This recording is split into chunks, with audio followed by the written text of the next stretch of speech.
His eyes were that same stormy gray, the same cold sweep of the room, like it had wronged him. The officer told me his name was Caleb. 3 years old.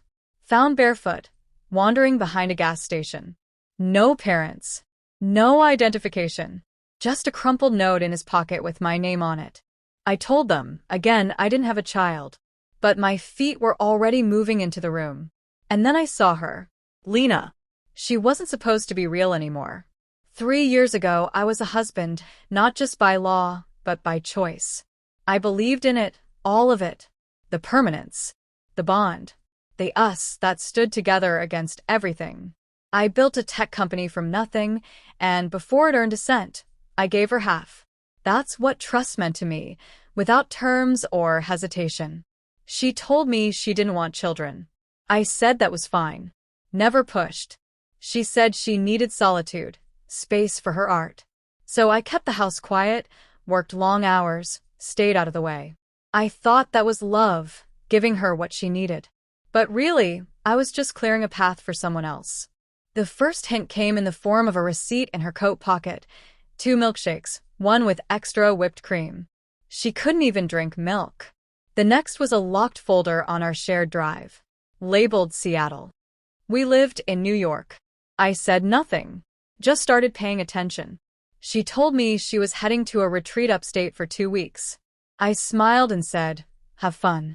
Watched her pack a red dress I'd never seen. She left on a Friday. By Monday, I was parked in a rental car outside a beige townhouse in Capitol Hill. I had binoculars. I watched her. She wasn't alone. It wasn't just an affair. It was a whole other existence. They called each other Mom and Dad. The man was older, the buttoned-up type, nice shoes, conservative haircut, plastic charm. Lena looked different around him. Unburdened. Like she'd peeled off the version of herself she wore for me. And then I saw the boy. Maybe 6 months old. He stumbled toward her. She caught him, kissed his forehead. Laughed. I couldn't breathe. I didn't make a scene. Didn't confront her. I flew home, made dinner, kissed her on the cheek when she walked in 2 weeks later. She smelled like hotel soap.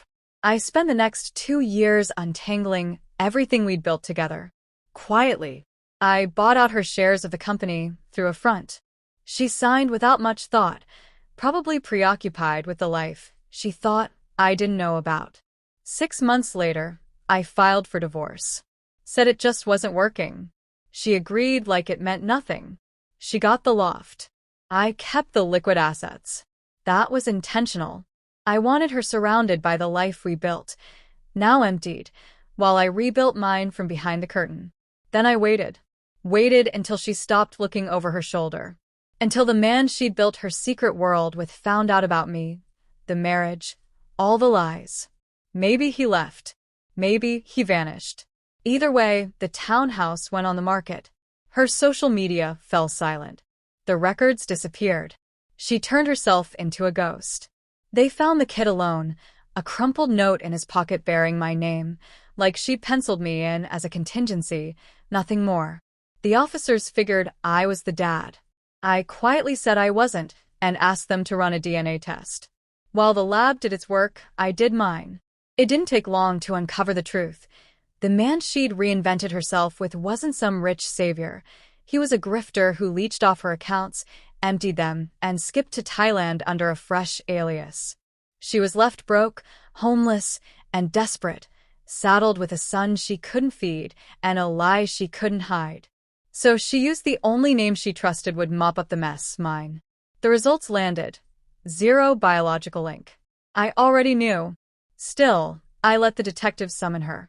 She shuffled into the station, hair greasy, mascara smeared, looking like she'd lived in the back seat of a car.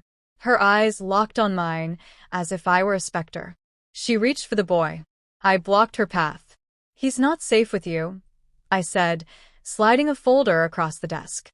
Inside sat evidence, fraudulent bank activity, stolen IDs, phantom accounts linked to a corporate embezzlement scheme, all signed by her. Packaged under an anonymous tip from a concerned ex-husband. The cuffs clicked. She shrieked my name as they led her away. The kid never flinched. He's with a foster family now. Last week they sent me a picture. He's grinning, tiny puppy in his lap. Sometimes I pull it up and stare. Not because I'm his father, I'm not, but because the kid was innocent, same as I once was. She tried to turn my name into armor. I forged it into a knife.